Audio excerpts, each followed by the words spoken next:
श्री गणेशाय नमः. आतापर्यंत आपण 4 अध्यायांची गोष्ट ऐकलेली आहे. आता आपण 5वा अध्याय ऐकायला सुरुवात करणार आहोत. तर मागच्या अध्यायाप्रमाणे आपण पांचालीला दुर्वासा ऋषींनी काय सांगितलं, काही व्रतवैकल्य सांगितलं का, ते आपल्याला या 5व्या अध्यायामध्ये कळणार आहे. तर चला तो आपण ऐकूया. तर पांचाली जी होती तिची विनंती ऐकली की तिला चांगला नवरा हवाय. ती ऐकल्यानंतर दुर्वासा ऋषी म्हणाले की मी तुला जे व्रत सांगतो ना ते व्रत तू कर, पण कोणालाही सांगू नकोस. आता लवकरच या महिन्यापासून म्हणजे तेव्हा जो महिना सुरू होता तिथून 3रा महिना म्हणजे पुरुषोत्तम मास येणार आहे, म्हणजेच मलमास, म्हणजेच अधिक मास, ज्याच्याबद्दल आपण आता गोष्ट जाणून घेतोय. तर त्यात जर आपण दान, धर्माची सगळी कर्म, उपवास असे जर केले, जे आपण आधीच्या व्हिडिओज मध्ये सांगितलेले आहेत की व्रतवैकल्य काय करायची, काय नाही, त्यामुळे सगळी पापे दूर होतात आणि आपल्याला इष्ट वर प्राप्ती सुद्धा होऊ शकते आणि शेवटी मोक्ष मिळतो, असं दुर्वासा ऋषी म्हणतात. असे सांगून ते तिला त्या महिन्यात काय काय करायचं, काय काय नाही, हे सगळं सांगितलं. पण ती विद्वान मुलगी होती तरीही तिने त्यांचं मत ग्राह्य धरलं नाही. ती म्हणाली की सूर्य, शंकर, विष्णू, देवी, इतर महिने यांच्यासाठी करायची सगळी व्रते सुद्धा प्रभावी आहेतच की, मग अधिक महिन्यामध्ये कशाला इतकं सगळं करायचं? तसंही तो मलमास म्हणून अनिष्टच मानला जातो, मग कशाला एवढं सगळं ह्याच्यात करायचं, असं म्हणते. दुर्वासांना या गोष्टीचं वाईट वाटतं, पण तरीही पितृहीन म्हणजे वडील नसलेली अनाथ अशी मुलगी आहे म्हणून त्यांनी तिला शाप दिला नाही.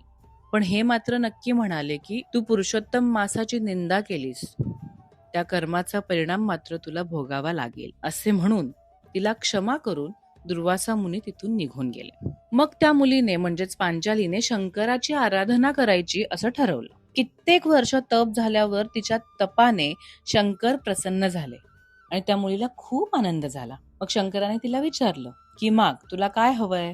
तेव्हा ती अगदी उत्साहाच्या भरात पती देही, पती देही, पती देही, पती देही, पती देही असं 5 वेळा म्हणाली. तेव्हा आपले भोले शंकर म्हणाले, तथास्तु, पण तू 5-5 वेळा कशाला म्हणतेस? तुला 5 पती मिळतील. शिवाय तू पुरुषोत्तम मासाची निंदा केलीस, त्यामुळे तुला त्याचं दुःखही भोगावे लागेल. तुला पुढच्या जन्मी 5 पती मिळतील. पण तरीही तू आता एवढी आराधना केलेली आहेस, त्यामुळे तुला मोठी पतिव्रता म्हणून मान सुद्धा मिळेल, त्यामुळे तू काळजी करू नकोस, असे म्हणून शंकर अंतर्धान पावले, म्हणजे निघून गेले. मग आता ती मुलगी त्यानंतर बरेच दिवस जिवंत राहिली आणि कालांतराने मरण झालं, तिचं मरण पावली. मग नंतर द्रुपद राजाने जो यज्ञ केला होता ना, त्या यज्ञामधून जी व्यक्ती बाहेर आली, जी कन्या बाहेर आली, तीच म्हणजे पांचाली होती. असं सांगून श्रीकृष्ण म्हणतात की श्रीकृष्णाला प्रिय असणाऱ्या पुरुषोत्तम मासाची हिने निंदा केल्यामुळे दुःशासनाकडून हिची विटंबना होणार होती. तुम्ही वस्त्रहरणाची गोष्ट ऐकली असेल ना, तेव्हा तिचे वस्त्रहरण होणार होतं. पण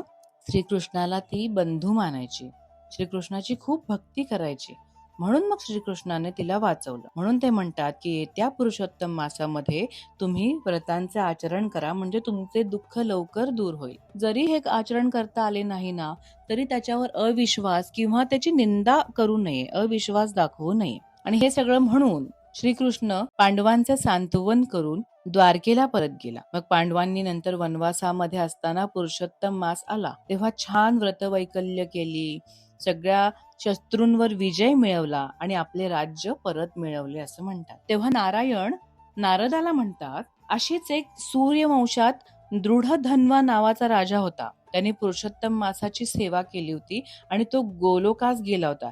त्याची पण एक गोष्ट आहे, ती गोष्ट आता ऐक. अशा प्रकारे 5व्या अध्यायामध्ये पांचाली बरोबर काय झालं, तिला 5 नवरे पुढच्या जन्मी कसे मिळाले, कशामुळे मिळाले, ह्या सगळ्या गोष्टींची आपल्याला इथे माहिती मिळते. आता आपण बघूया 6व्या अध्यायामध्ये नारायण आपले जे आहे ते दृढधन्वा नावाच्या राजाची काय गोष्ट सांगतात. त्यामुळे आपल्या चॅनलला लाईक, शेअर आणि सबस्क्राईब नक्की करा.